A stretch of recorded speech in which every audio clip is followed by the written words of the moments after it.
This is the Echo Network.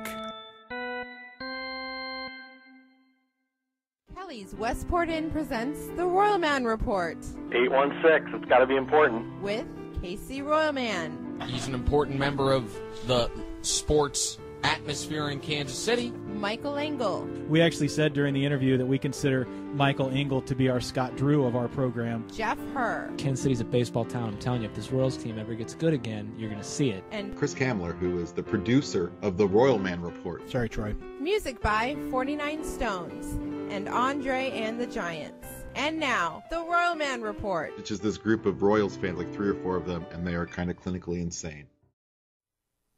And welcome in. It's and welcome in. There we go. No echo that time.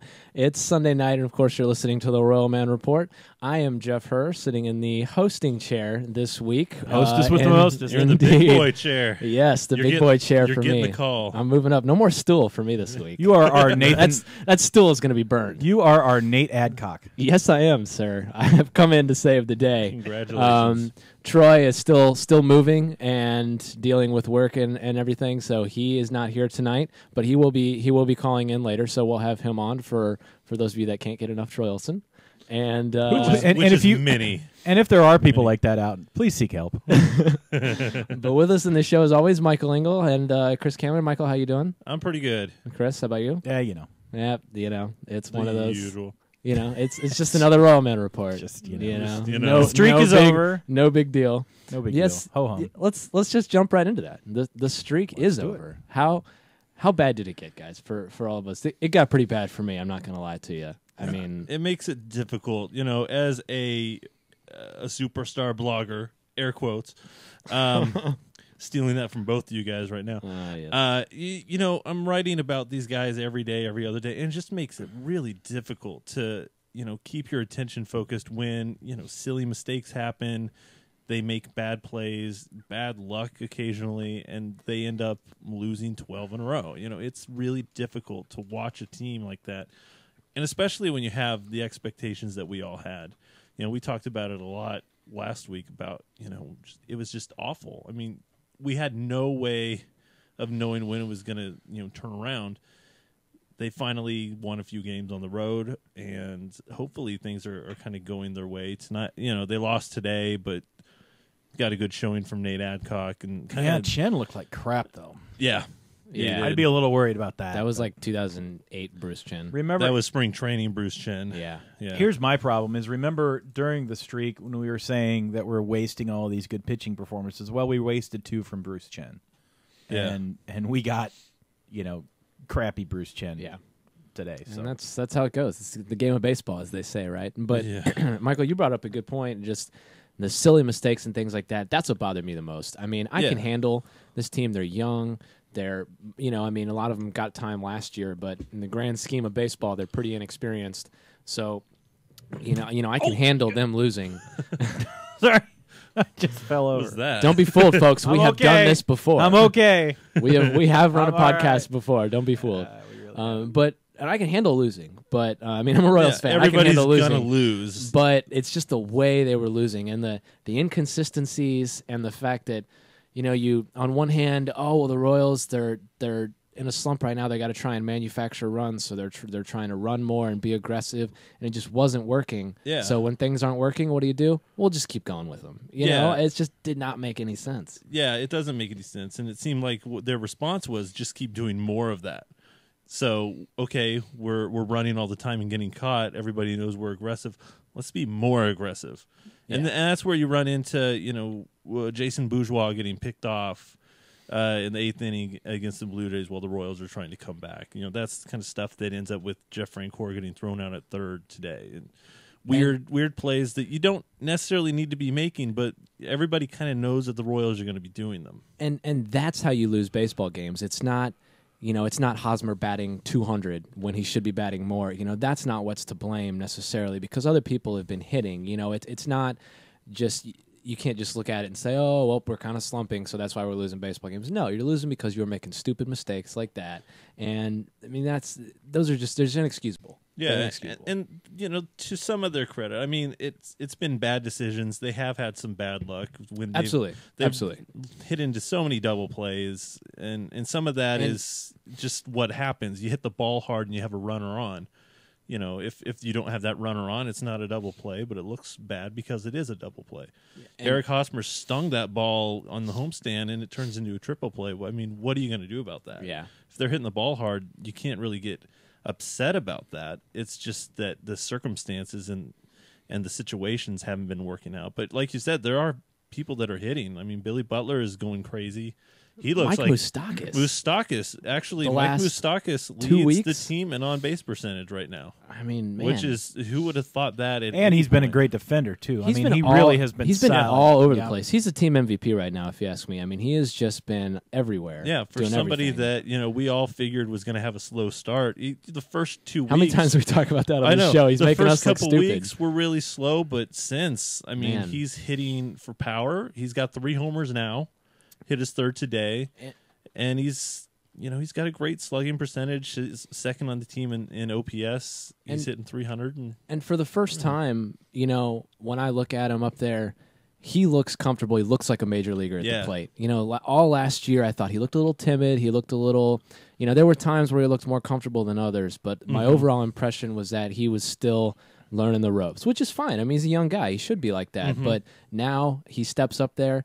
He knows what pitches he wants to hit. He knows to lay off. He has an approach more similar to a Billy Butler or an Eric Hosmer. He's not quite there yet, but he's getting closer. And hey, that's what you like to see. If there's something good that can come out of that streak, I mean, Moustakis got to be the biggest. He was a high point, and I think Kevin Goldstein mentioned it during spring training. One of the keys for Moustakis was last year he had that awful start, and then in the last 2 months he made those adjustments to kind of go the other way, to hit the ball and change his approach a little bit.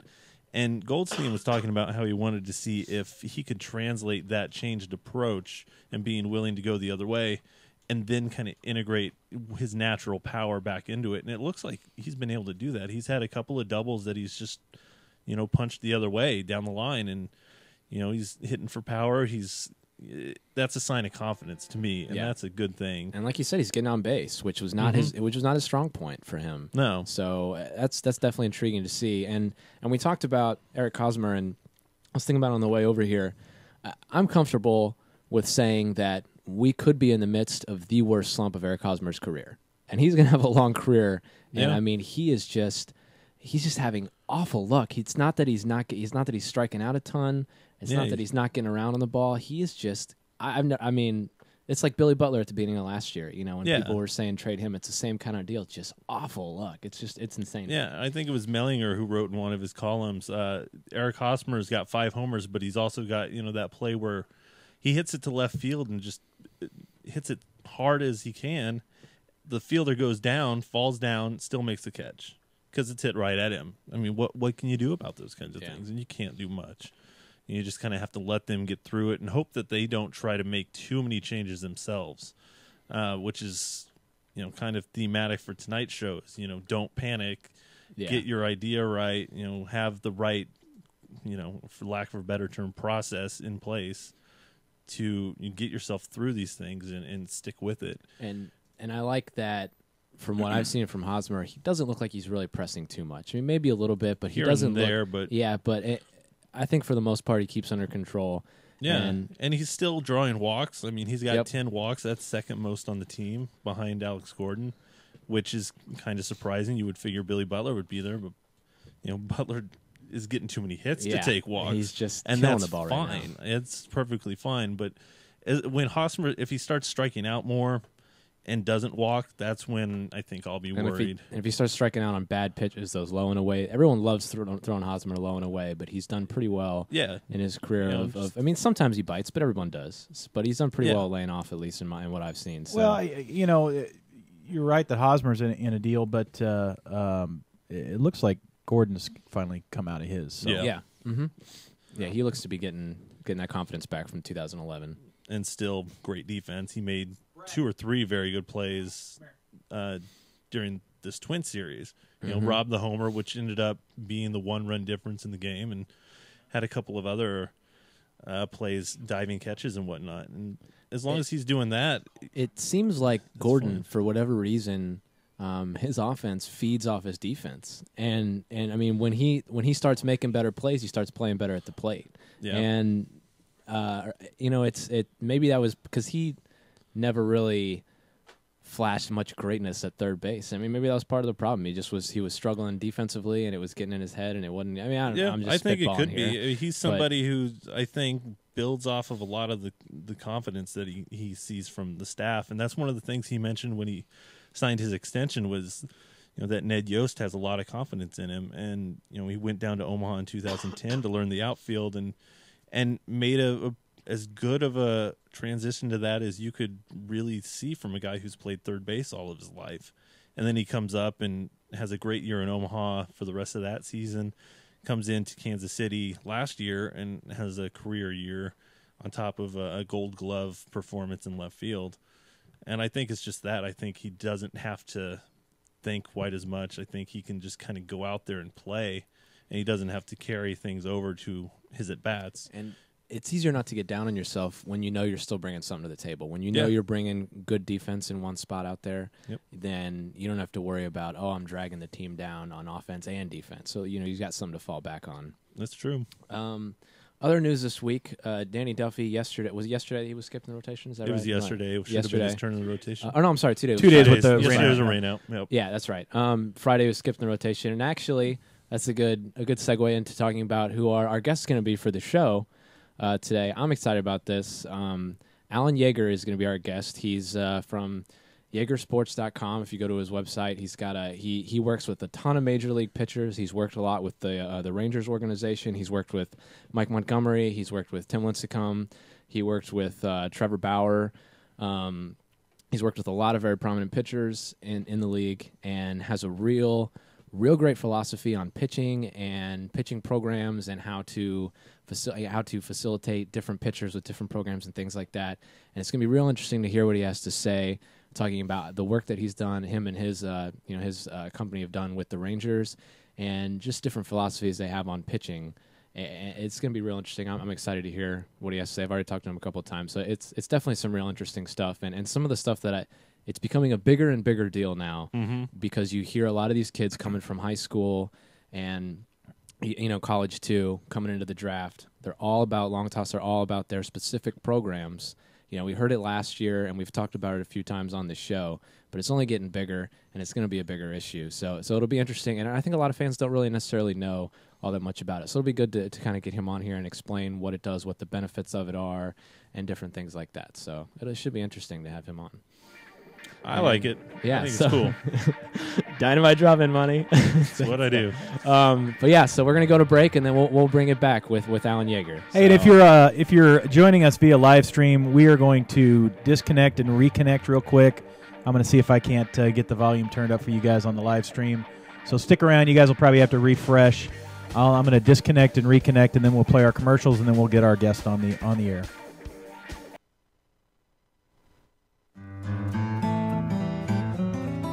Hey, it's Ben for Kelly's Westport Inn. Do high gas prices got you down? Well, don't worry about it. Hop on the bus to Kelly's Westport Inn and save some jingle jangle as you drink until you're blingle blangle. Kelly's has the best open-air roof in town with beer and drink prices that are cheaper than at the pump. That's for sure. There's plenty of TVs to watch the soccer and the football games this summer.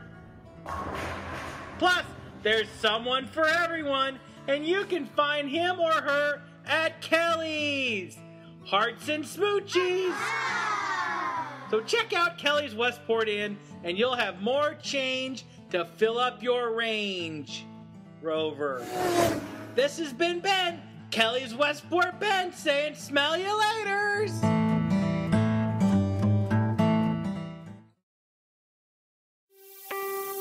Kelly's Westport, it's the place where you buy beer. This guy came into the bar the other day and was telling me that they had friends in town and went down to that fancy bar district downtown. They went to one of those swanky no ball cap bars and ordered a beer. Now, this wasn't one of those imported beers, wasn't even one of those microbrew deals. This bartender rang up the tab, and he wanted $27 for 3 dadgum beers. $27 for some beers. That isn't right. That isn't fair. So he took them down to see us. We got them some nice big beers for half that price. Even had one of the ladies find a fella there. Got him some pizza. Listen, don't fall victim to those overpriced, no ball cap bars down there. You might as well take your money and throw it in the trash. Kelly's Westport, it's the place where you buy beer. Kelly's Westport Inn, tell them the Royalman report sent you.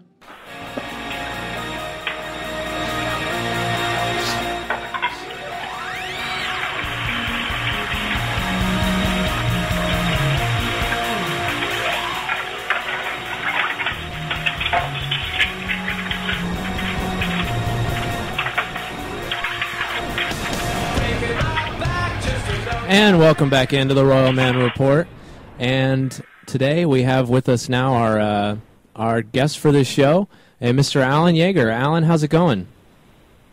I'm great, man. How you doing? We are doing fantastic here. We're Sunday night doing our Royalman Report here, and we're getting ready to talk to you about something that I personally think is pretty interesting, and I think it's becoming a bigger and bigger deal.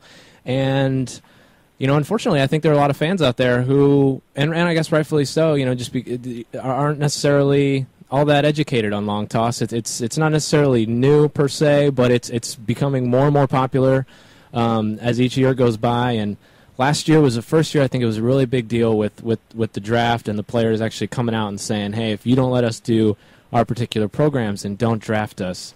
So it's only getting bigger. And with you on the show here, first, let's kind of start off with tell us a little bit about. I know you have your website jaegersports.com, and you have your program. Tell us a little bit about Jaeger Sports and what you guys do and the pitchers you work with and the success that you guys have had. Well, basically, I've been doing this personally for about 22 years. My first job was 1990. I was a junior college pitching coach, and I've done it my whole life basically. And so I've been teaching and pushing long toss forever, and so I guess the business was born out of just being a teacher and a pitching coach, and I got heavily into the mental part of the game. I wrote a book. That was actually how I first started getting into baseball. I guess more in the professional ranks, but yeah, it's just been a accumulation of just time of just teaching and having. You know, like anything in life, you have to have very consistent and strong results. And so the feedback was just overwhelming, to be honest with you. The amount of, the amount of arm strength guys were building. And you know what? It ultimately gets down to if a kid works with you and he says, you know, I've just never felt this good in my life. I can throw all day. When you start hearing comments like that all the time, and I did it myself, so it wasn't really that new to me. You know, I just was teaching what I knew and whatever I have learned. But and then you start working with teams like Cal State Fullerton and UCLA, and the feedback keeps coming. Oregon, ASU, whatever. Then you work with a chance to work with a team like the Texas Rangers, and you know, to me, they're really the poster boy now of arm development. So I guess. Probably a little bit of a sporadic answer, but between the mental game and the throwing program and really even yoga, we've just kind of incorporated that as part of a training program. Some people come out and just do mental training. Some people come out and just do yoga. We get a lot of kids that come out and just really want to work on A, staying healthy, and B, you know, building as much arm strength as they can. Absolutely. And you talked about the Rangers. What can you go into a little bit more in depth about what you've done with the Rangers, kind of how that whole relationship got started, and just the different strides that you've seen them make as an organization with the different programs that they've adapted? Yeah, I'd be happy to. It's one of my favorite stories personally in my career because, you know, they were the first organization. I mean, we've had players in other organizations for, like I said, almost 20 years now, but and I've been knocking on a lot of doors, and I've talked to a lot of people in different organizations, and some people that have some pretty good pull. But In 2008, at the GM meetings down here in the San Diego area, we had a meeting with everybody from John Daniels to A.J. Preller to Scott Service. We had a group of them at lunch, and the next day we went out and actually did the throwing programs, myself and my partner. We actually went to the local high school, Dana Point, and we actually did the long toss for them visually, and they were hook, line, and sunk, man. They loved it. One of the key questions I asked them at the table, which to me was, I think, changed the tone of the whole conversations. I said, because they had, just for the record, they had been a 120, and for the listeners, 120 basically meaning 120 feet. They've been this very restricted kind of rehab mentality-oriented throwing program, which is kind of what the 120 program is, for as long as anybody can remember with Texas. And I asked them, I said, why do you guys cap your... Because I basically know everybody's throwing program in every organization. I've done this for 20 years. I've had probably 300 professional guys go through our program, so I've had a heartbeat and a pulse on pretty much what's going on out there. So I asked them why they capped their players at 120, and their answer was they didn't have an answer. They didn't know. So we had their attention quickly with that one, and one thing led to another, and I was the day after our meetings left. Scott Service, who was the farm director at the time, who's now with the Angels, he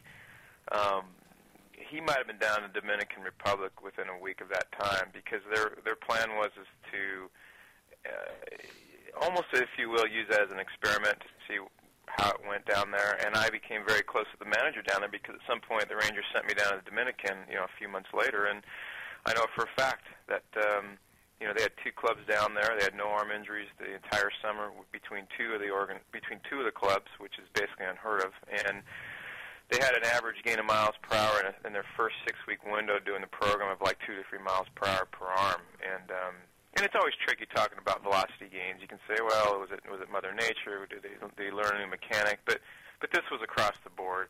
And more importantly than that, when the manager tells you face-to-face that there's no question in his mind that there was a significant increase in velocity across the board when kids started doing this program, it's pretty powerful. So that was kind of it. And once the Dominican thing got rolling, it was a no-brainer for them. I mean, it just became part of the culture. I had met with the pitching coordinator in spring training, Danny Clark.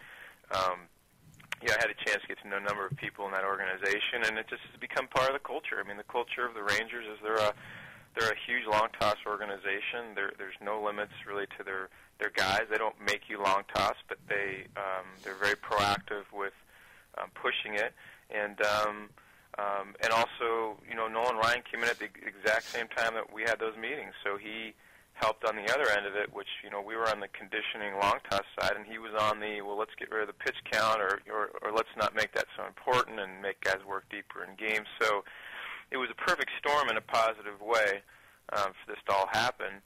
And so I think now you look at the Rangers, and they're the absolute poster boy for professional baseball, for any baseball, really. Their system right now, to me, is just a machine. They're going to be pumping out big arms, and I look last year at the trade they made for Mike Adams. They traded 2 big-time prospects, pitchers, and the reason why is because they could.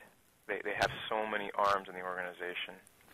And it's weird to me when you see that and you see the research that people like you and others have done, and you see these results, and like you said, it's not necessarily 100% always based on this. Some of it is just natural progression of pitchers and whatnot. But when you see such stark results across the board, what happens? What do organizations that don't want to adopt this type of a thing and just haven't kind of jumped aboard the long toss train, if you will, yet, what do they say when you approach them or when you talk to them about long toss? What do they say as to why they don't believe in it or they don't want to adapt that type of a program? It's a fantastic question, and here's the thing.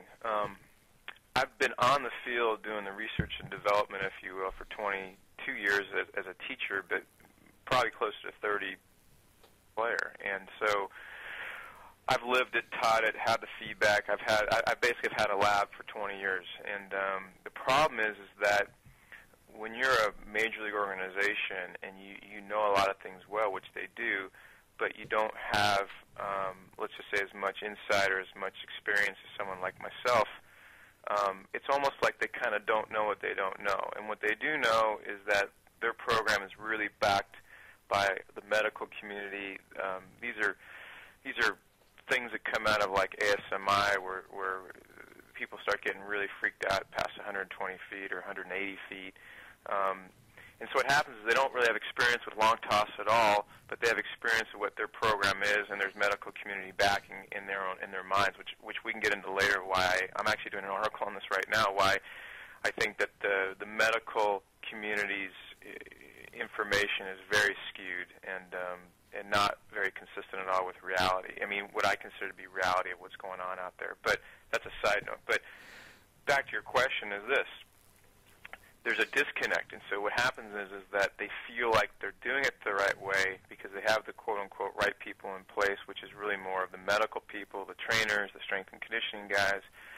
And so in their mind, someone like me coming to them is not consistent with what their belief system is, and so therefore it's almost like it's hard to even get into the door, which to me is sad because I'm the one on the front line's been doing the work, and I'm the one that has the feedback over 20 years. You know, they're taking information from doctors and rehab people that have maybe A, never touched a baseball, B, if they have, they may have never thrown a ball over 100 feet, and C, they definitely haven't been on a field, the ones that I've met that have been with kids throwing 300 feet before for 6 months, a year, 5 years, 8 years, 10 years at a time. And once they start doing that, and then they want to give me their expertise or their feedback, I'll be glad to talk about it. But the problem is that I'm dealing with people that don't have experience in throwing and conditioning the way we do.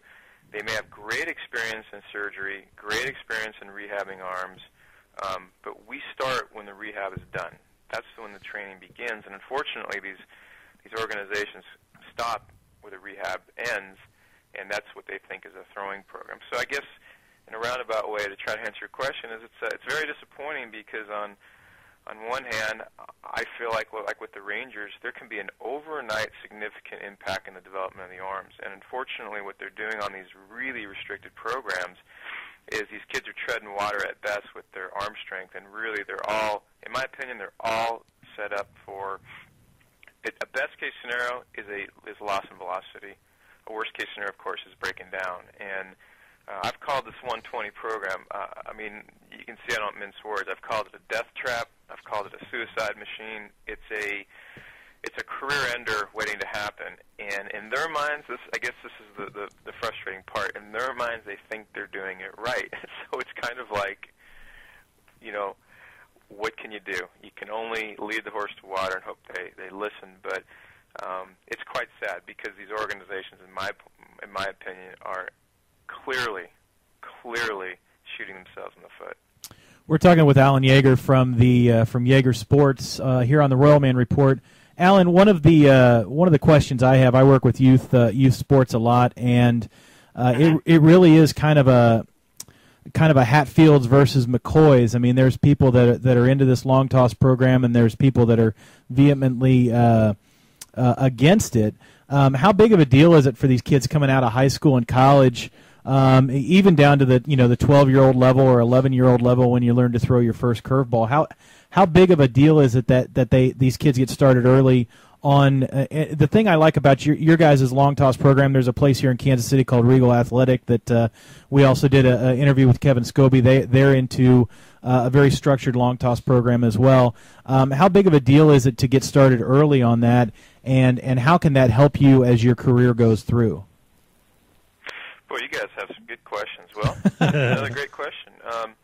I found I was this way, and kids that I grew up with, and some of the best arms I've worked with, it seems like there is a pretty constant theme, which is they threw a lot when they were younger, and I don't mean off a mountain. They just threw a lot, whether it's oranges, apples, rocks, baseballs. They use their arm a lot, and so my first suggestion for anybody that's really concerned about their kids' arm being healthy and durable and strong, and ultimately, of course, strong.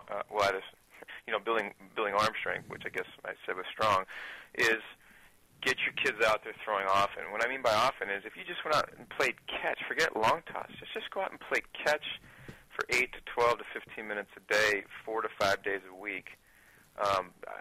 I'd say 40 weeks a year if possible, 30 weeks a year, whatever it is.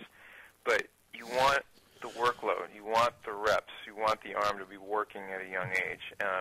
You don't want kids pitching a lot at a young age. If they do, I'm not big into pitch counts with guys that are well-conditioned on a long toss program, but at a young age I am. And also I'm more concerned with pitch counts relating to did you throw on Monday and Tuesday or Monday and Friday. So get out there and throw. That's the number one priority to building a healthy arm, is throw often and not off a mound and not breaking balls at a young age, but just throw the ball, and at some point 90 feet is going to turn to 120, and 120 is going to turn to 140, and 140 is going to turn to 180, and 8 minutes of throwing with the kid getting tired, not sore, just tired, is going to turn into 14 minutes, and 14 minutes is going to throw into 19 minutes, and you're going to have kids at 12, 13, 14, they're going to be able to throw the ball 200, 240, 250 for 30 minutes or whatever it is 3 or 4 times a week, and it's going to feel great. I have a kid right now actually on YouTube named Hunter Green. He's 12 years old. He started doing our program at 7. He's not a big 12-year-old. He might be 5'3", 130. I have no idea. But he's out to 80 yards now. He's out to 240 feet, and he's just effortless and free. And you can just see when he throws, like, man, that kid could probably throw all day. So, which, ironically, 240 for a 12-year-old is 120 feet further than these 120-foot programs for the best, healthiest, strongest arms in the world.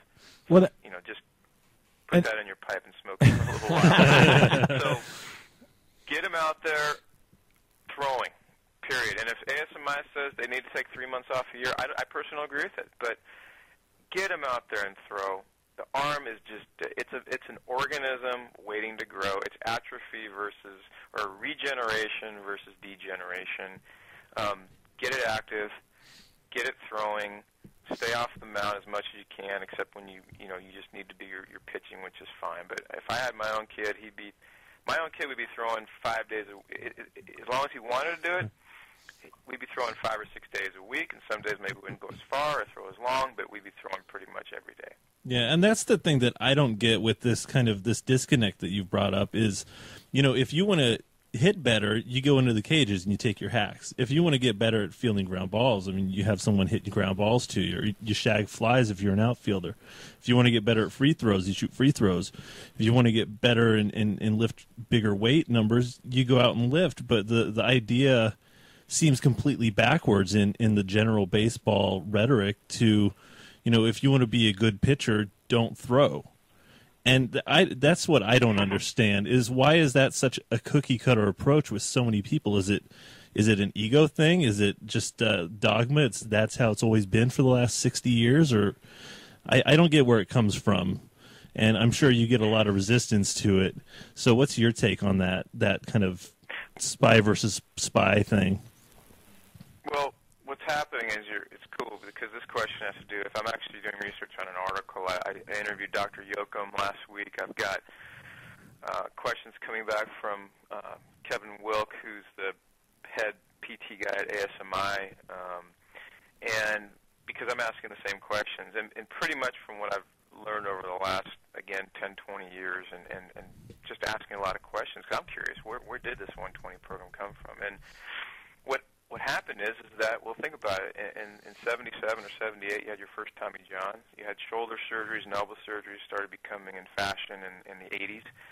So obviously when you have a surgery, like anything in life, you have rehab. And so somewhere around the 80s leading into the 90s, you just, rehab started becoming obviously as normal as BP.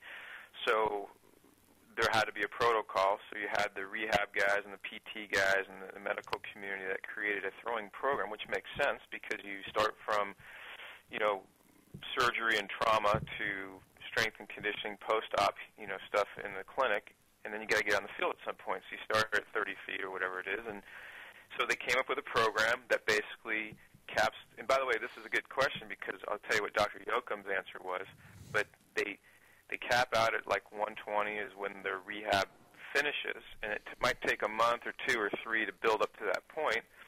But as Dr. Yoakum said, which I kind of figured this had to be the answer, but he said, look, when our post-surgery throwing program is done and they get out to 120 and they've built up to 12 or 16 minutes or whatever it is, we send them back to their major league team, or we send them back to their college or high school or their little league. And now it's on them to start training again and conditioning. Well, the problem is that this rehab program was so homogeneous and so neat and tidy and even so incremental and, as you said, very cookie-cutter-ish. It just worked well when the medical community took more and more root in the baseball community as team doctors started, getting hired and team trainers started getting hired and strength and conditioning guys started getting hired maybe in the late 80s, early 90s. So you had now a major medical influence in the baseball world. And then remember now in the early 90s is when the signing bonuses in the draft started going up, the multi-year contracts started going through the roof. So what happened now is there was a lot of paranoia. So I start out my article, which I might change, but my first line is it was the perfect storm, meaning this is how it all got lined up to where the infrastructure was created of a throwing program, if you will, to where there's so many minutes at 60 feet or so many throws at 60 feet and so many throws at 90 feet and so many minutes at 120. So what happened is you basically have a rehab program in place that has the medical community backing it, even though it's really where the rehab finishes and quote-unquote training should begin. And now you can see how this became part of the nomenclature of baseball. And now, when you go to spring training or instructional league, at least up till 2008, with about 25 of the 30 teams, you had a very structured program that, as far as I'm concerned, is identical to the rehab program.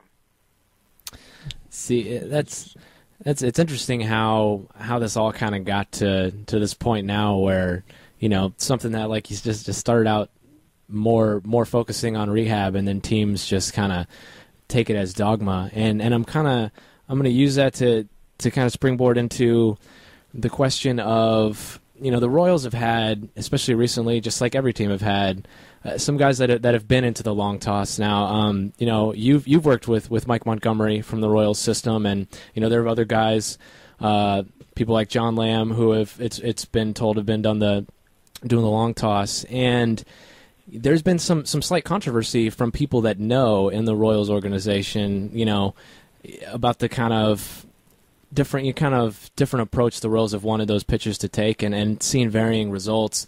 And you don't have to go into detail about them specifically, but just what kind of impact does it have when you bring in somebody who's been doing this long toss approach for years and years? Say they started when they're 12 years old, and they come up and they're 18 and they're drafted by a team like the Royals, and they say, Royals say, no, we want you to cut down to 120, or we don't want you to go all the way out to 300 or something. What kind of impacts does it have when a team tells a player, no, we're gonna cut you down, and we don't want you to do those kind of that program anymore? When we send a player out that has done, by the way, you guys know your stuff, man. I'm impressed. Just hang in there. We'll screw it up eventually.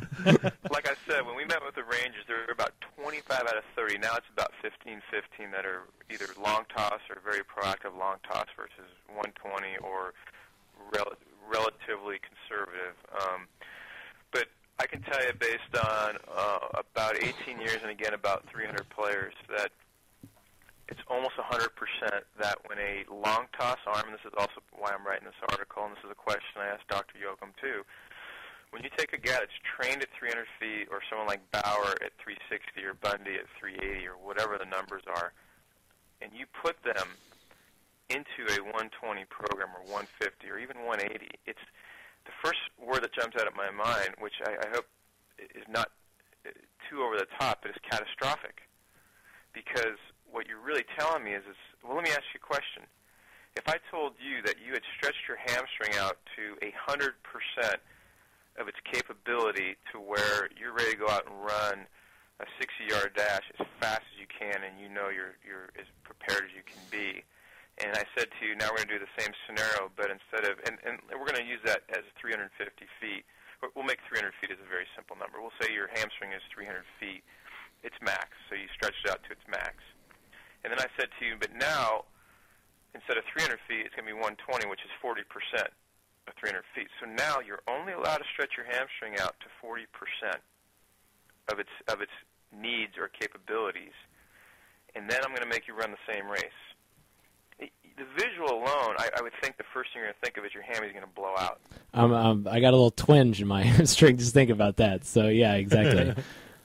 So I know it's rudimentary, and I can hear some pitching people saying, well, there's other things involved, there's mechanics, but I'm being pretty black and white. It's really about that simple. You take a look.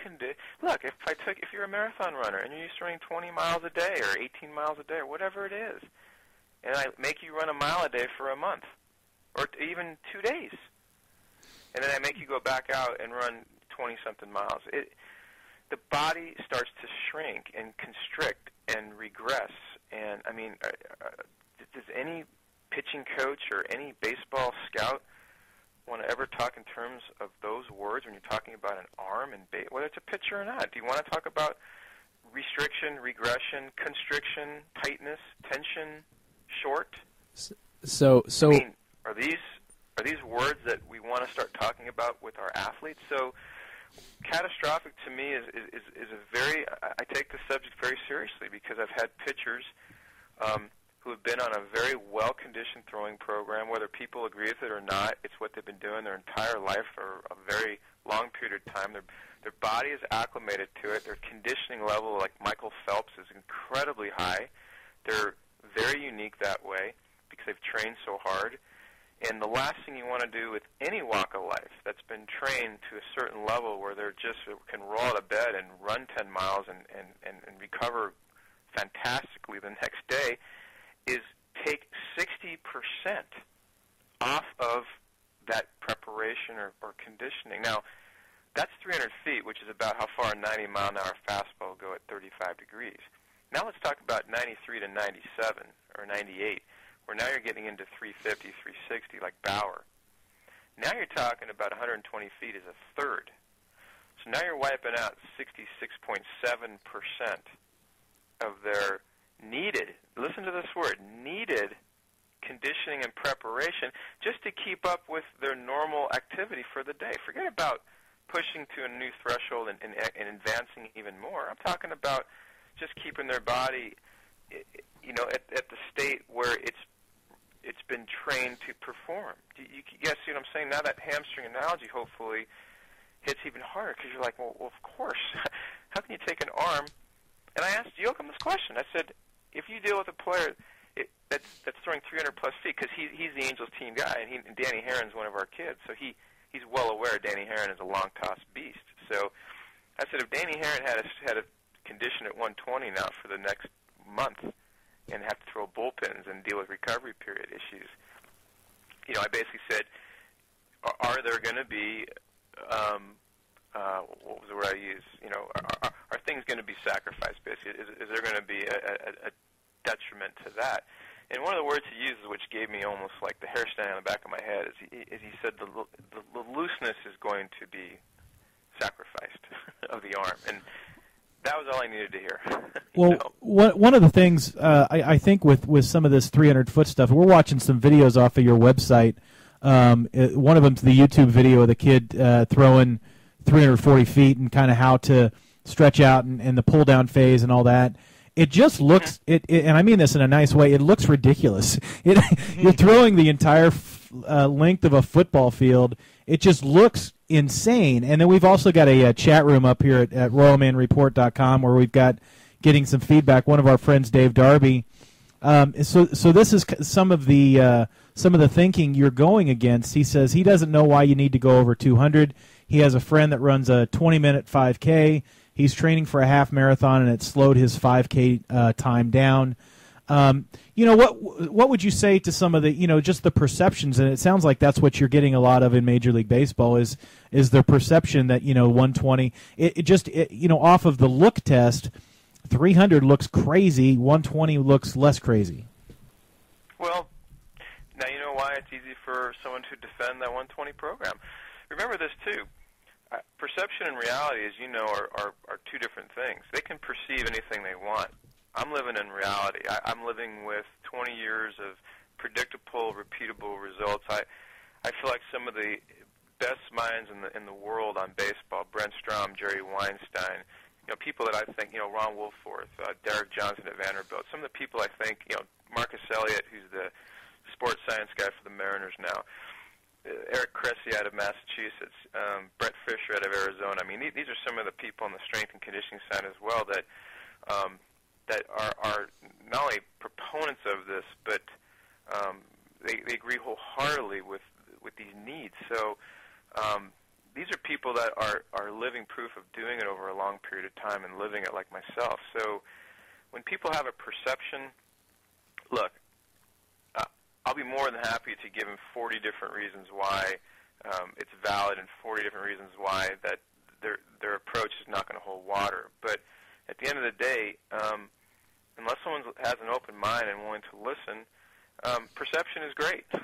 It's not reality. And by the way, if a guy throws 200 feet and sits at 95 to 97 the entire year and never has arm problems, I wouldn't make him throw it 300 feet. I'm not saying I have to throw it 300 feet, but when an arm has been trained because of, and by the way, the reason why 200 feet versus 300 feet, if it's in the arm, is important is because the extra 100 feet is more range of motion, it's more stretching, it's more extension, it's more freedom. 200 feet to 300 feet means you're going to have probably another 7 to 10 more minutes of throwing for conditioning. So, by the way, feel and accuracy and command, we haven't talked about that.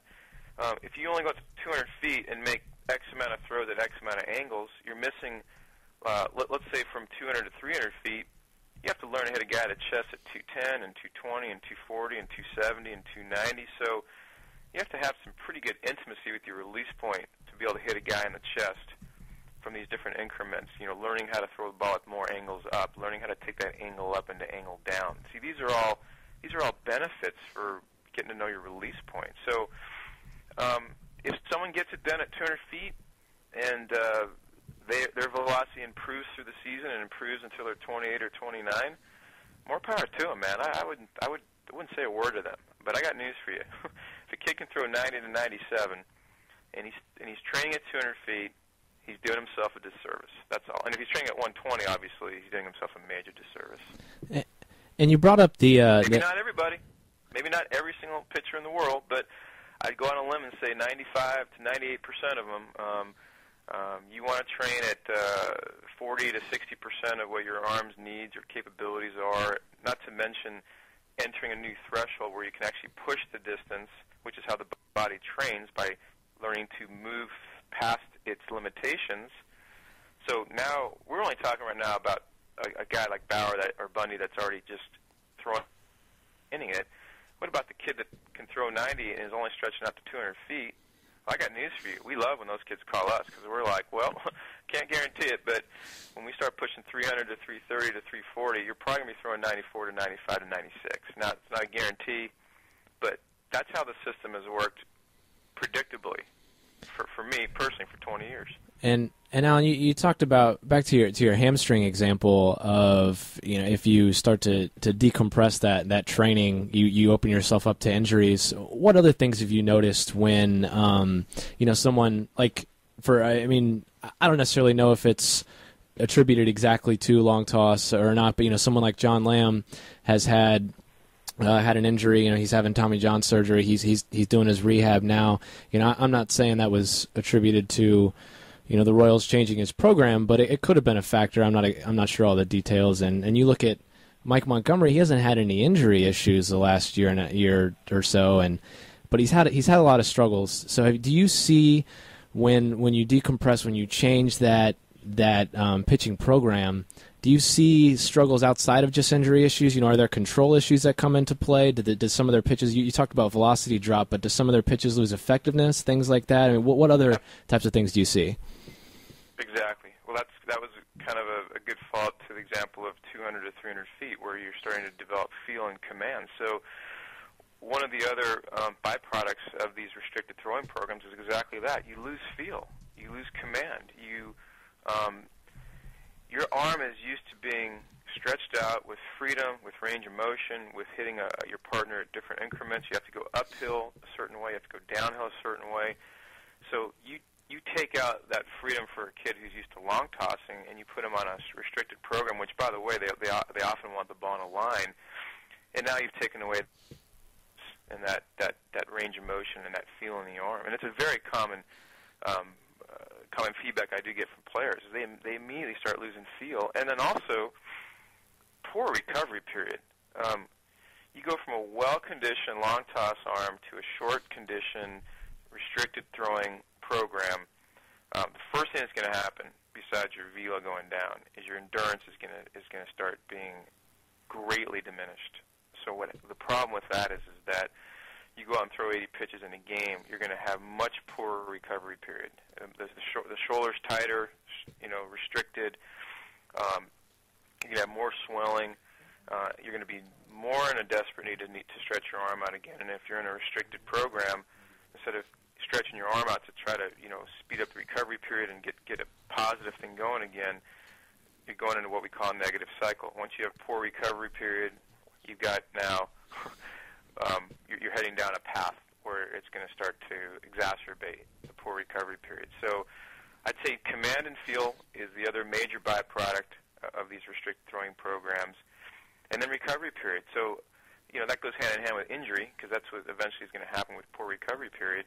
But if they don't break down officially, what the poor recovery period is going to do is they're going to start losing velocity, and really around the fourth or fifth inning, they're going to start showing a lot of mediocrity and a lot of vulnerabilities.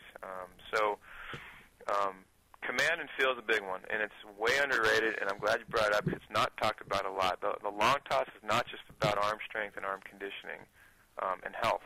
Those are the three big ones. But at the end of the day, to get pitchers, to get players out, you have to be a pitcher, of course. And our guys can't. That's one of the things they can't stand about these restricted throwing programs. They lose their feel. Yeah, and we're talking with Alan Jaeger here on the Royalman Report, and we've got just a couple minutes left. And Alan, I want to finish up with you with this question. You've talked about the long toss, and you mentioned earlier how you're big into the mental side of pitching as well, and yoga and different things like that kind of help for what look to be the best approach for a pitcher. So in your opinion, give us kind of, if you were pitching director for a program, kind of how would you want a pitching program handled? What would you kind of emphasize, and what would be? It seems kind of that you're just mainly just against taking that cookie cutter approach. So how would you kind of handle that when your pitchers are flowing through your organization? Well, first of all, if I can backtrack for a second, because when you asked me the other byproducts of the restricted program, I'm a little shocked at maybe this first and most important detriment to that program, because I know the velocity is going to go down, and I know that the vulnerability of a breakdown is going to start occurring. But maybe the biggest factor in the short run is the psychology of the player. If you had whatever you did every morning, your favorite cup of coffee, whatever you did every morning that made you feel good, and I took that away from you, you're gonna be walking around with a little bit of bitterness in your day. And for these guys, whose bread and butter is their arm, and you take away their throwing program, which is their mental state of peace and preparedness, I don't want to lose sight of that. It's a major, major factor. When you take a kid, you take away the bread and butter of what a kid does and has been doing for his comfort zone as a pitcher for 6, 7, 8, 9 years, the psychology effect on that player is dramatic. So I'll finish with that point on that one. To get back to your answer, it's relatively simple. Number one is I'd make sure everybody was in tune with some form of yoga, stretching, flexibility, which I know is pretty common now. Maybe more so for the breath work and the mental benefits of yoga. Two, from along those lines, is I'd want them to do something every day for breathing and relaxation and clearing their mind. Even at a young age, it's very powerful to get kids on that kind of a stream at a young age. From a physical point of view, in the throwing program-wise, band work. Band work is a critical part of our program as far as pre-throwing preparation, range of motion, blood flow, and all that good stuff. Also post-throwing for recovery period reasons. And then from strictly the throwing program, look, it's easy to do a non-cookie cutter approach. It's almost easier. You train the kids. First, you can keep it restricted. I don't want to use the word restricted. You can keep it formatted for a while. But my priority with every kid is to let them know that I want them to stretch their arms out every day and throw the ball as far as they can, under control, with good mechanics, but to learn to listen to their arm.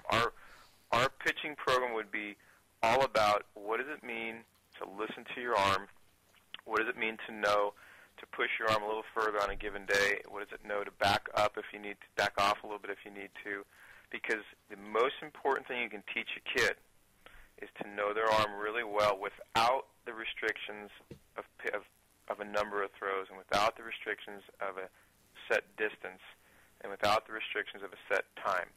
And I want all of our kids to learn that, because once they learn that, it is powerful. They are so empowered with what they can do on a given day.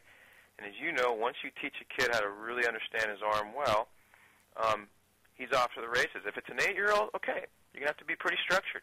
If it's a 9-year-old, pretty structured. But in this day and age, around 12, 13, get them out of the barn, man. Get the rope off them. You don't even have to talk in minutes and distance.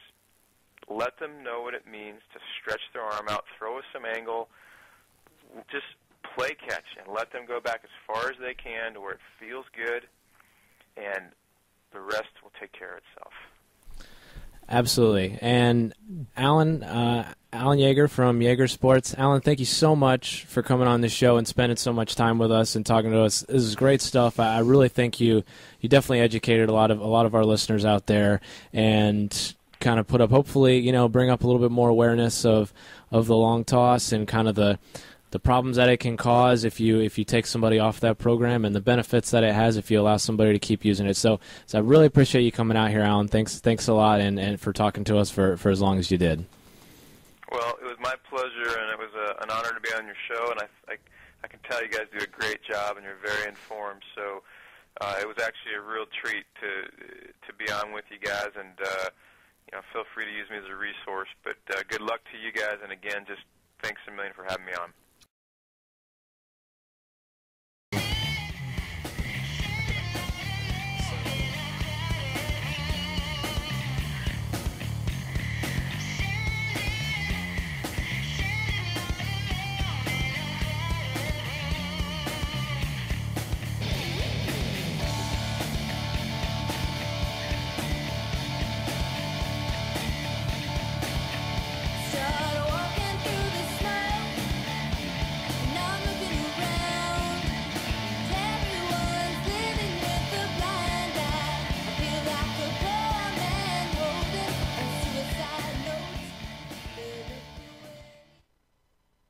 Troy, what are you doing this weekend? Gonna grab a beer somewhere. What do you have in mind? I heard about this awesome new bar downtown. It's called Rage. The waitresses have a contest to see who has the most piercings. Oh man, that's not really my scene. Well, there's another bar close by called Spit Cup. Check it out. The bartenders wear chaps, and every hour they shoot a guy. No, seriously, I just want a bar where I can sit down and watch the game. Okay, I've got just the place. It's called Lilac. You sit on pillows and you drink from eucalyptus leaves. No, Ned, but I just want a place where I can get a cheap drink and watch the football game. Okay, I got it. This place, it's got a TV. It's called 816. All their drinks come in NBA hats. Man, I just want a place like Kelly's. Oh, you mean Kelly's Westport Inn? No, they've got all the basketball and bowl games. They've even got a heated roof. The view is really nice, too, if you know what I'm saying. Why didn't you just say you wanted to go to Kelly's? Kelly's Westport Inn, 500 Westport Road. Make it your place to go any time of the week. Tell them the Royalman report sent you. Come to Spit Cup this week. We'll let the person who has the highest bar tab ride the bull. We don't have any TVs in our bar, but we make our own entertainment. Mondays, it's free cover charge to anybody with a gun rack in their pickup truck. Tuesdays, we've got $8 beer night. All domestic beers are on special for only $8. It's Spit Cup. Wednesdays is longest tobacco spit. Thursdays is foot fungus night. Friday night is jamboree night. Bring your crap kick in your 10-gallon hats. And this weekend you get our world-famous Spit Cup girls. You get to pick which one has the most teeth. It's Spit Cup. No love letters, talking to the wall.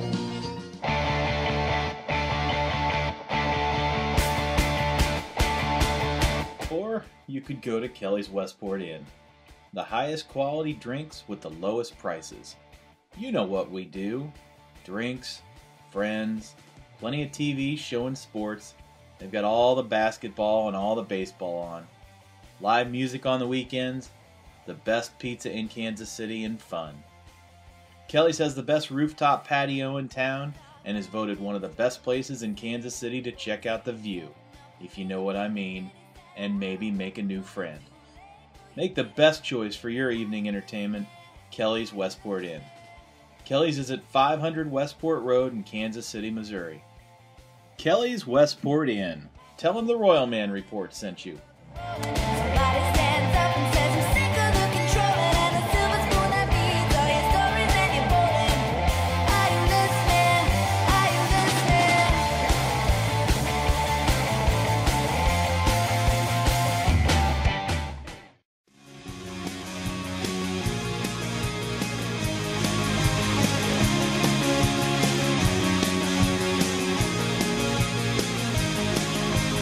And welcome back to the Royalman Report here. We've got a final segment here. We're going to kind of wrap up the Alan Jaeger interview that we just had, and we've got a special, very special Royalman Report announcement for everybody, so stay tuned. But first, I want to talk about how we just threw a lot of information at you from Alan Jaeger, who just gave a great interview, and he's really passionate about the long toss and different pitching programs and things like that. And we couldn't really get into it too much because, as you can imagine, I've done a lot of research on this, especially recently, knowing that with Alan coming on and everything, and it's a very, very sensitive subject for a lot of different programs. There's millions and millions and millions of dollars that are at stake, for these guys' arms, and these are billion-dollar arms in some cases. So. And to the point where these young pitchers will. In the minor leagues, I know, just an example off the top of my head, I know the Pittsburgh Pirates are, they're even worse than the Royals. They are strictly nobody above 120. And so, I don't know of any Pirates pitchers that are necessarily doing this, but I've heard of pitchers that will sneak out and do their long toss programs away from the team, and that's because they don't want to be, because the team will shut them down if they see it, and that's kind of how big of a deal this is. And with the Royals, they've gotten better over the last, I'd say, year or two, especially since they've hired. When did they hire Rick Knapp? Do you know? This is his first year. First year, okay. Rick Knapp, yeah. So they're starting to kind of get a little bit better, but they've still not fully embraced, and not even close to fully embraced. Even just letting pitchers do the long toss program, and I, from talking to a few different people who kind of know, who've been around. People like Mike Montgomery and John Lamb, this is a big deal to them, and it has had an impact. And we talk about, for the last, I went on a mini Twitter rant this past week when I was looking at it, and the Royals have drafted 11 pitchers in the first round in the last 15 years. And besides Zach Greinke and Mike McDougal, I don't know if you've heard of one of them. I guess Luke Hochevar too, but only because he's still on the team. Yeah. Right. And Zach Greinke, they developed him, but that was completely by accident. They let the guy go away from baseball for an entire year, and then he comes back, and then all of a sudden he's this pitcher we thought he would be. But, all these other pitchers, and it's not necessarily all because of long toss, but what is, the Royals have not been able to develop pitchers. And one of the big issues now, I think recently with a lot of these pitchers is they're not letting them do their full programs. And I thought it was interesting that Alan Jaeger made a point to come back and say one of the biggest issues is the psychological aspect, because if you ask me, that is what is wrong, or what was wrong with Mike Montgomery. He's kind of coming back a little bit. He's had a little bit of a better last couple starts, but if you ask me, I don't know if Mike Montgomery's ever going to find it again. But if he's ruined, I think the Royals have ruined him, and I don't want that to sound terribly mean, but it's just my personal opinion that what they have kind of pushed on him has adversely affected him to the point where he may not actually ever recover. And we talk about developing pitching. We need pitching. This is something that the Royals need to go on board with. I'm not saying they need to go on and say every pitcher has to throw 300, 350 feet like Trevor Bauer does. Right. That's not necessarily what it's the about. exception. Exactly. Not a lot of people go that far. Yeah, and that's not what it's all about. What it's about is they just need to get rid of this rigidity that they have of this idea that everything has to fit in this one little line. Well, I think what's fascinating is that as we kind of go on our little journey, and we'll have more about that here in a minute, as we go on our more of our little journey into the inner recesses, if you will, of how the Royals operate, one thing is becoming abundantly clear is that they are just extremely stuck in their ways and extremely unwilling or uninterested, in whether that be through marketing, whether that be through the on-the-field project. Yes, Dave Darby, I said rigidity. Shut up. They're very conservative, if you will, and very stuck in their ways, and that in you're already against the grain because you're a small market team, as it were. You're just making it harder on yourself if you're not creative. Look at what the Washington Nationals, we were talking about this before the show, what they've been able to do, just being goofy, and the Marlins, just being out there. Sure, they're going to fall on their faces from time to time, but I guarantee you they had a pretty good walk-up yesterday when Bryce Harper made his appearance. So, I don't know. Here's my takeaway from a lot of this. When like you mentioned, they're small market teams, so they're kind of behind it already. When you're in that position, you have to be a little more creative. You have to be a little more open to new ideas, and the Royals are completely unopen to any new ideas. It's a lot of the old school baseball knowledge. They've kind of come up to where now they see the virtues of scouting heavily in Latin America. But when you look at a team like the Rays, who are they're doing things right for that market. They come through. They have James Shields, who's a good talent. They have David Price, and he was a first-round guy, but so was Luke Hochevar. So there's no excuse, other than somebody being completely unable to adjust. It could have easily been David Price flopping somewhere else. You've got to find a way to develop these guys to where they can be viable major leaguers. And it's not just them. I mean, Jeremy Hellickson is there. Matt Moore's down there. These guys. The Rays right now have too many pitchers. I mean, they had a 6-man rotation last year just to get everybody in. Yeah. And the Rangers are another team that's like that. They have so many arms. And, Alan Jaeger was a big part of them revamping their pitching program.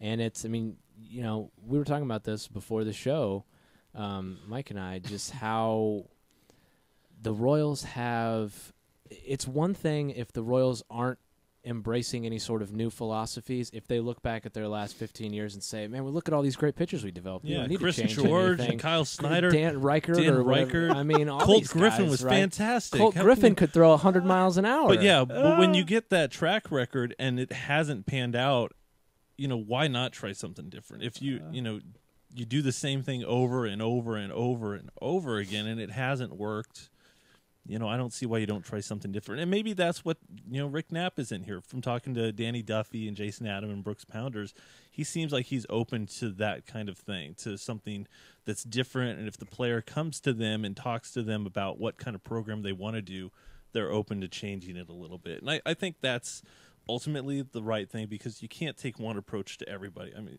absolutely. You can't take the same approach to Eric Hosmer that you do with Chris Getz.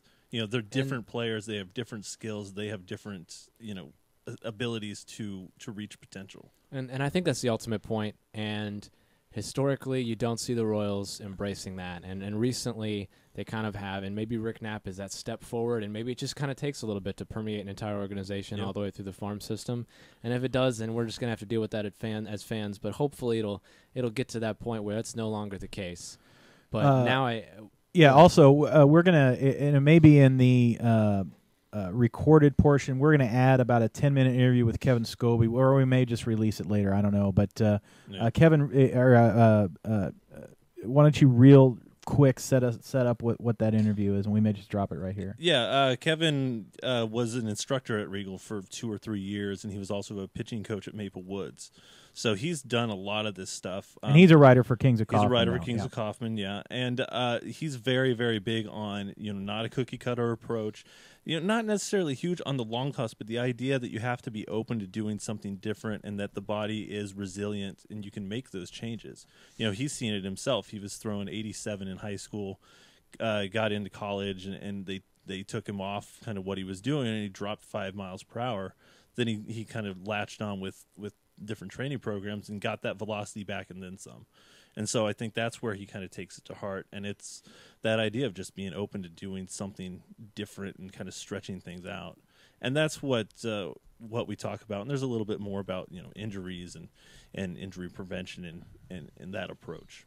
All right, we're going to do an announcement here. We're going to get Troy Olson, who used to be on the show at one point in time. Yes. And we're going to get him on. We're going to get him on the phone. On location. Listen, this is only for you people who hang out in our chat room and pay attention to us. We're going to actually release this officially here in a few days. But this announcement is for you guys who have put up with our crap. And we're going to leak it here. We're going to leak it here. And and we honestly can't thank you guys enough for listening to us every week and following us on all of our shows. So we're going to call Troy, and then we're going to give you our big announcement here. So hang tight. He won't answer now. Yeah, exactly. He's totally blow us off. Hello. I'm moving a refrigerator. Oh, hey, Troy. Hey. I'm sorry, I didn't hear you there. What's going on, man?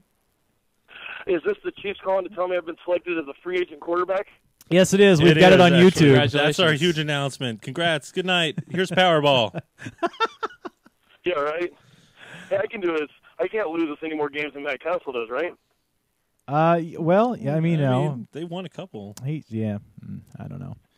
All right. So who's doing this thing? You, Troy, Mike, Jeff. It's Jeff's show. Well, we'll let Troy do it. I'll let you make the actual announcement, Chris. But let me just say that. After we've been doing this for we've been doing this a little over a year now since Mike and I started this out. And when I originally thought about doing it, I had one reason behind it. And what we're about to tell you is getting us awful close to that. So just once you hear our announcement, just make sure you support anybody and anything involved with it so that we can show the people involved that you truly do want a true Royalman report. All right. Well, as of May 10th, which is my birthday. Which is your birthday. Which is your birthday. It's 5 days after Cinco de Mayo, if you're into that sort of thing. As of May 10th, you will be able to hear members of the Royalman Report in combination with the Kansas City Baseball Historical Society on ESPN 1510 as we launch the Kansas City Baseball Vault.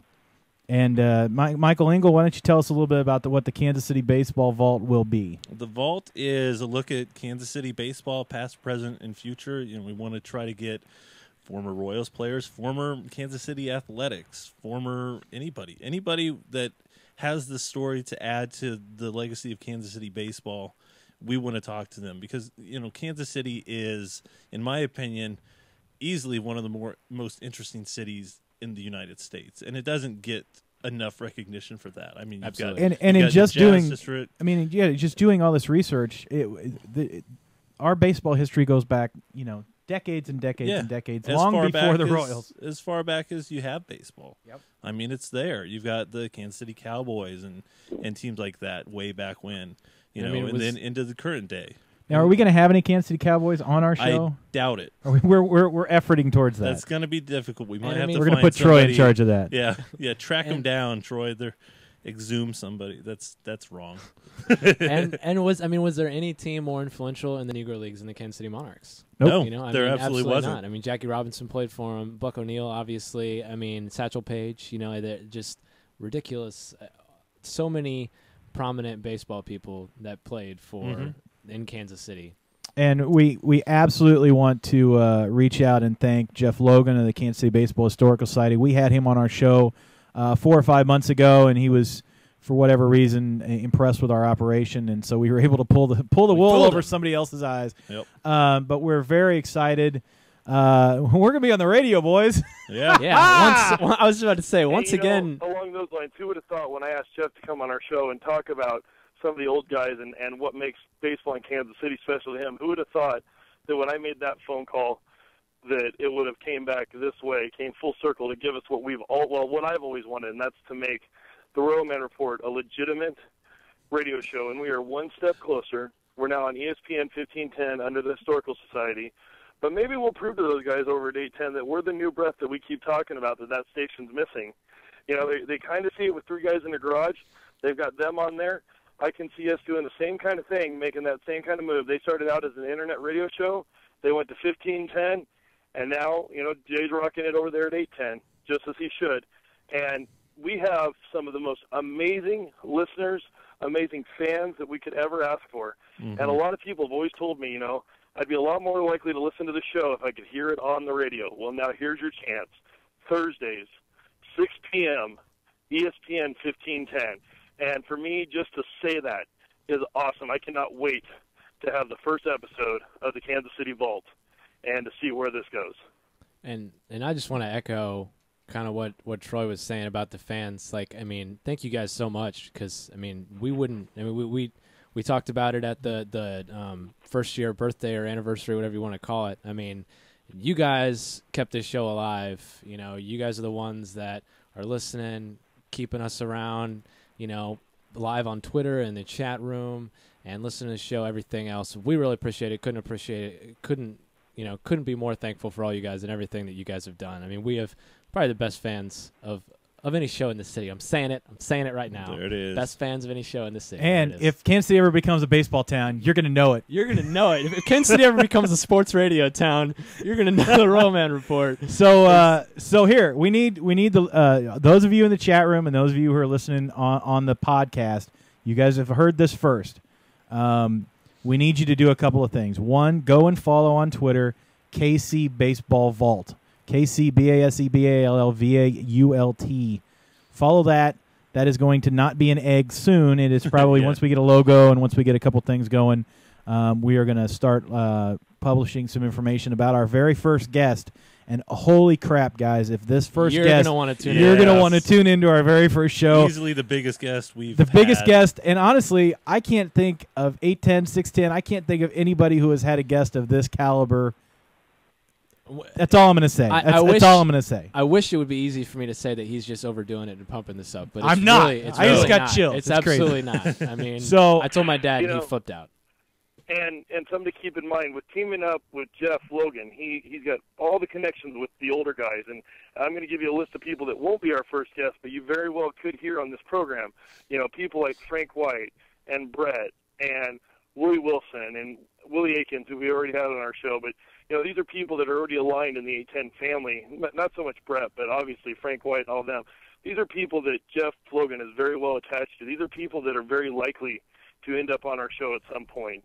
So get to listening. Let us know, you know, who are the legends you like. But it's not just going to be legends. We're going to have some of that. We're definitely going to have some of the new guys.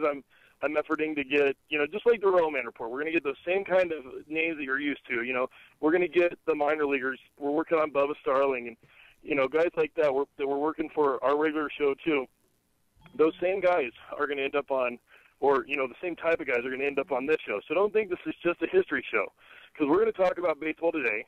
We're going to give you the same opinions that you've been used to here, and we're going to continue to do this show, but you're going to get it with a little different mix, a little different variety, and a really solid 1-hour format, and it's going to have a nice combination of a look back at where baseball was and where baseball is now, and then, of course, if we have the minor league touch, and it'll be a little bit of where baseball can be, we would really hope. That's right. Just the idea is that just about the idea is that just about anything can come out of the baseball vault. So you can have older players, you can have current players, you can have newer players. You could, hell, we may interview an 8-year-old up at AJ Wilson. You know, you never know. It's anything and everything. Pick out the kid throwing 210 feet. And let's talk about we've basically got free reign, and then we are, like Troy said, we are going to continue the Royalman Report every Sunday. From 7 to hell, I don't even know when we're doing the show. Okay, the second thing we need you guys to do after you follow KC Baseball Vault on Twitter, go to Facebook, search KC Baseball Vault. We're on there. add us on Facebook. And then those of you who may be tied in with businesses or whatever, this is going to also be an advertiser-driven show. So if you happen to have a lawn care service, or you're the CEO of Sprint or whatever, and you might be interested in throwing a couple of bucks our way to help offset some of the costs, please do that. And by golly, we're crazy excited about this, and we're going down there next Thursday. We're going to tape a test show. I mean, you literally can look into look into between the lines as they're recording right as we're recording. So it's just going to be very surreal for all of us. It's really going to be great. Isn't Jay going to have us on the show to bust us out of the gate? Oh yeah. Okay. A couple more things. This Thursday, we are going to be recording our test show, but you guys need to listen to 8:10 after about 7 o'clock. Three Guys in a Garage. Jay Binkley, very good friend of the program, good friend of everything the Echo Network's been doing. He's going to have us on for a segment, kind of talk about the show. We may or may not spill who our first guest is at that point in time. We're still working on it. And the other thing is Friday, the day after Thursday. Thank you. He's doing a remote at Hooters on Berry Road at about anytime after about 7 o'clock. I'm going to go up there. We're going to do a tweet up at Hooters on Berry Road at 7 o'clock. My kid's going to be up here. I asked Brett if he wanted to, come up and go to Hooters. His eyes got really wide, and he said, "Yeah." So we're going to be kind of trying to support our friends over at Three Guys, and they're going to do their best to support us. And we're really excited. It's going to be and we're not going to be up against any of the primetime shows. We're not going to be up. I mean, both stations have their bonus hour there. The Royals is a primetime show. And we're going to be up against most of the time their pregame shows. Just the so shows, right. We can do a little of that too. So I don't know, Troy. What else? Well, I just want to thank. First off, I want to thank you guys for keeping the show together this last month. I've ran into some hard times with the family this last month, and spent a lot of time in Nebraska dealing with some funerals and what have you. And I just want to thank you three guys for keeping it together for me, keeping the show rocking, because I've missed a lot of shows, and I'm going to miss a couple more before we're all said and done. But I'm really grateful that I have such a great team that we have built over this last year that could keep this show going for us while I was away. And now, now we got something else on our plate that's super special to me and super special to all of us. And it really shows what kind of power there is with Twitter and you folks that are out there that have driven this show this long. So I just want to thank you guys for that. And then I want to give a shout-out to Jim Hyan, who's a friend of the family. And my family was all telling me, I guess he'd be my cousin's ex-husband, but my family was telling me that he listens to everything we do. They were spewing out some stuff that we've had on the show that they would not listen to and wouldn't know, but apparently he's mentioned it. So big shout-out to Jim for listening to all of our shows. And like you were saying with Jay, just to extrapolate on that a little bit, he's the reason that the Royalman Report exists. Without Jay Binkley taking me under his wing, we wouldn't have what we have. He was the one that kind of gave me the guidance I needed, and then we took that to a new level with Aaron Gnert's guidance in the studio, and we're able to create the show now, which is obviously piloted by Chris. But I'm so grateful for everything Jay did, and to have him behind us while we get this 1510 show going, that's going to be really strong for us. So you got to listen to Three Guys in a Garage. I know we've been hard on 810 over the last year because we just want them to be better, and they can be. But Jay's they've taken the right first step for 810. But definitely check him out on 810 because he's worth a listen. Three Guys in a Garage is the best program out there. There you go. Good stuff. It's Troy Olson, Casey Royalman, and hey, listen to pick us up. We'll be on next Sunday, and we'll. I don't think we have a. Oh no! What we're doing next Sunday? I'm going to be out at next Friday. Friday, thank you. I think we'll probably post the podcast Sunday. It's not going to be a live show. I won't be there. We're going to be at Sprint Center. We're going to be broadcasting live from Sprint Center. Oh well. No big thing. We're going to be broadcasting, and we're going to be interviewing some members of the KC Command. We're going to be interviewing some members of the KC Media. We'll likely be interviewing folks like Stephen St. John, Jay Binkley. I'm going to try to get Nick Wright to say hello. I don't know now that we're technically competition to him, he may turn a cold shoulder to us, but I doubt it. We'll probably get him on the show. His show's off the air. We're not competition. It's totally off the air at that point in time. So we're going to talk with him. We'll post the show Sunday, and then Thursday after next, May 10th, Catch us on That's the ESPN day, folks. 1510 AM with the Kansas City Baseball Vault. So, buddy, I think that's unless you got anything else, man. I'm gonna start rolling the music. I think we're going to leave on that one. All right. Adios. Adios. Well, for Troy Olson, Casey Royalman, I am Chris Kamler. I'm Jeff Herr. Here's Powerball. Thanks for joining us, and go Royals.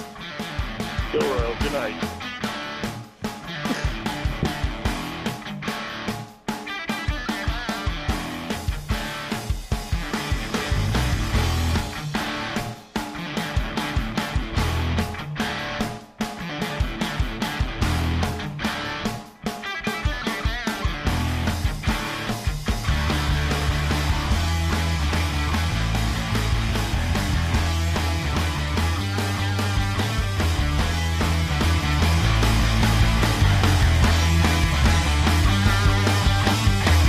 What you trying to be yourself for?